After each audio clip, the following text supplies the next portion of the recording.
I am Commander Benjamin Sisko, and on behalf of my senior staff officers, Major Kira, Lieutenant Dax, and Dr. Bashir. Yes, now, where are the games? Every so often, an episode of Star Trek comes along that is so incredibly ridiculous that I can't help but love it. Can't explain this, and thankfully, I don't have to. There's no shortage of ridiculousness to be found in the Trek canon, but for me, nothing will ever touch one very special installment of Star Trek Deep Space Nine. Alla Maraine, count to 4. Alla Maraine, then 3 more. Alla Maraine. Alla Maraine! That's right, it's time for a game with no consequences whatsoever in the DS9 Season 1 banger, Move Along Home! Why am I doing this? Because I can. Welcome back to Warp Factor Classic Blend, Alla Maraine! And engage! Prepare to move along home with a mission briefing! This episode first aired in 1993, but if you haven't seen it, then you're so lucky because you get to watch it for the very first time. All crew to spoiler stations, but because 1993, yellow alert! Sisko and the DS9 crew are making first contact with a species from the Gamma Quadrant, so it's a big moment. Representatives from the Wadi soon arrive. I am Falow, Master Searcher of the Wadi. Led by a guy named Falow. The Wadi look just like mulleted humans with a stripe pattern painted across their foreheads. They also love games. Like, really, really love them. So they're off to Quark's as soon as they arrive. Take us to Quark's. Quark is hungry for some gems that the Wadi have, but he's not gonna get them because the Wadi proved to be very good at Dabo! Sisko eventually goes to bed. Quark decides to cheat. Falow figures this out immediately and magically turns the Dabo table into another game called Chula. Quark agrees to play. Back in his quarters, Sisko continues to have a conversation with his son Jake about Bajoran girls and Jake's friend Nog before turning in.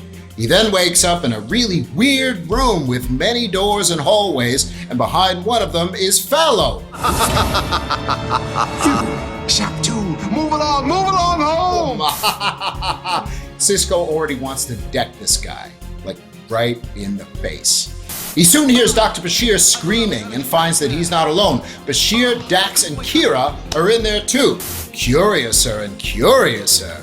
Jake tells Odo that his father is missing right as Odo realizes that the other three are also gone. He sweeps the station for them while Quark keeps playing, learning as he goes. He makes wagers and rolls, and inside the game, Sisko and company engage in the infamous game of hopscotch to get to another level. Alla Maraine, count to 4. Alla Maraine, then 3 more. When they advance, Falow moves some pieces and gives Quark some gems. Okay. In the middle of Quark trying to get the Wadi to give him the rights to the game so he can keep it in the bar, Odo enters looking for the missing main cast members, and Quark realizes they are inside the game. Sisko is already aware that he and the others are trapped in some kind of Wadi trick because Falow keeps showing up laughing like a dick every 6 seconds. Kira throws a tray of food to the floor before they all escape a room full of deadly gas.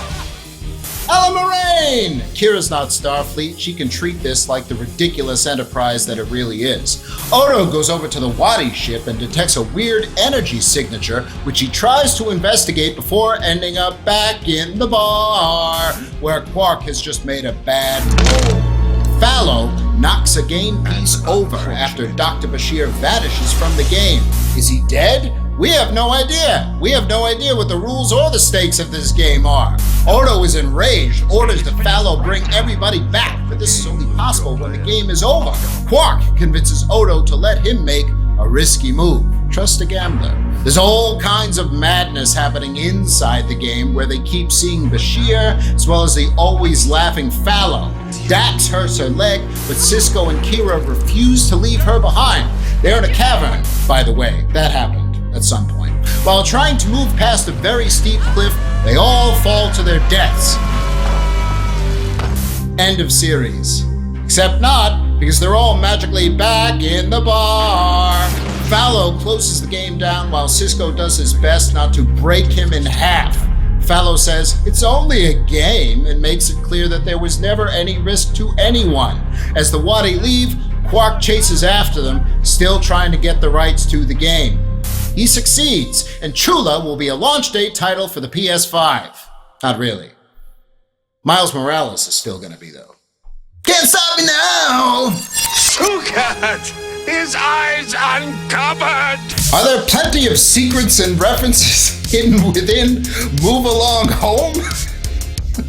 Not really. Does the episode make Sisko want to do this? A big, not really, but we're going ahead anyway, and absolutely. Here is a comprehensive guide to all of the rules of Chula. First rule, just make everything up and have no stakes. Shap 6, move along home. Episode co-writer Frederick Rappaport fully admitted that the audience doesn't understand the game, and that's the point. All we needed to know was that our heroes were in trouble, and our heroes only had to know that they needed to get out. Rappaport did not like that the rewritten ending of the episode completely undercuts everything we just watched, however. According to him, it all seems pointless if there wasn't any jeopardy after all. I've heard from some fans who felt cheated that the characters were never in any kind of threat. I agree with those fans. End quote. Despite the Alice in Wonder Games silliness, this episode had the biggest budget that the series had seen since the pilot. The chasm scene was originally much more complex and was meant to feature Sisko hanging on for dear life by himself at one point, in a very Indiana Jones-esque way. It's also the first episode of DS9 to bring in the Starfleet dress uniform, something made standard over on The Next Generation. Because Dr. Bashir vanishes for part of this episode, the character was able to appear in the TNG episode Birthright Part 1. Originally, Dax was supposed to make that crossover, but Terry Farrell had chasm scenes to shoot. She was unhappy.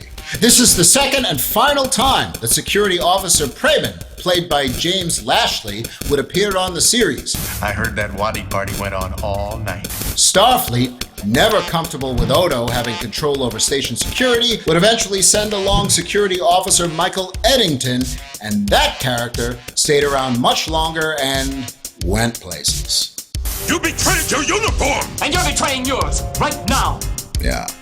Series co-creator Michael Piller once said that this episode is a little hokey, but also that there are many humorous and interesting twists in it. Actor Armin Shimmerman liked that Quark was allowed to do something semi-heroic, adding, "In its own cracked way, it's an okay show."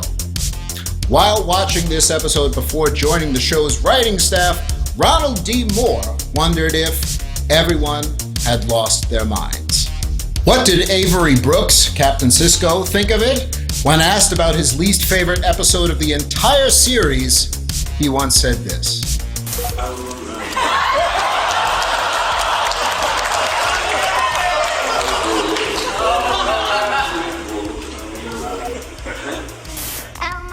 Alla Maraine, count to 4. Alla Maraine, then 3 more. The notorious nature of this episode is made clear by the reaction of the audience who, along with Brooks, have the hopscotch scene burned into their memories. Love it or loathe it, you'll never forget it. Alla Maraine! Shap 6! No idea what that means. No idea what any of it means. What does it mean? What are the rules? What are the rules? What are the rules? What are the rules? What are the rules? What are the rules? Earl Grey never fails. Earl Grey never fails. And Move Along Home has quotes in it. This is another Spock's brain situation where the title of this episode is said many, many times. Move along home! Move along home! Move along home. Move along home! Move along home. To move along home. It also has some good Odo Quark material, which is something I always get excited about. That's not what you said when you were groveling on the floor. Oh, that's right. You were here for the groveling. The line that really takes it from me, however, comes from Quark, and it's something I'm sure Jim Kirk would love to ask every alien he meets. Do you have sex on your world? Okay. Choose their path, double their peril, double your winnings, double the Earl Grey! How much do you wish to risk on the second Shap? Is there a minimum wager? Will this episode have any influence on the future of Trek? There's no way to get that out. No, probably not, but it's another opportunity for Lower Decks to make a really deep cut reference. I can totally see a nod to Chula happening on that series, even if the game or the Wadi are only seen in the background. Speaking of the Wadi, here's an interesting thought. If they ever met the Dominion and then went on to Crusher Watch! Crusher Watch! Nope, not here. Wrong show.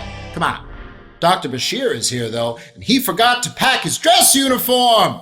Uh-oh! Where's your uniform, Doctor? Huh?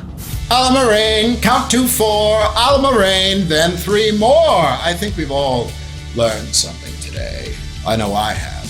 I feel like I've grown, and that finally my own personal demons can be laid to rest. Trek has certainly had many more important hours than this one, but what's wrong? A little not so fun from time to time. It's only a game.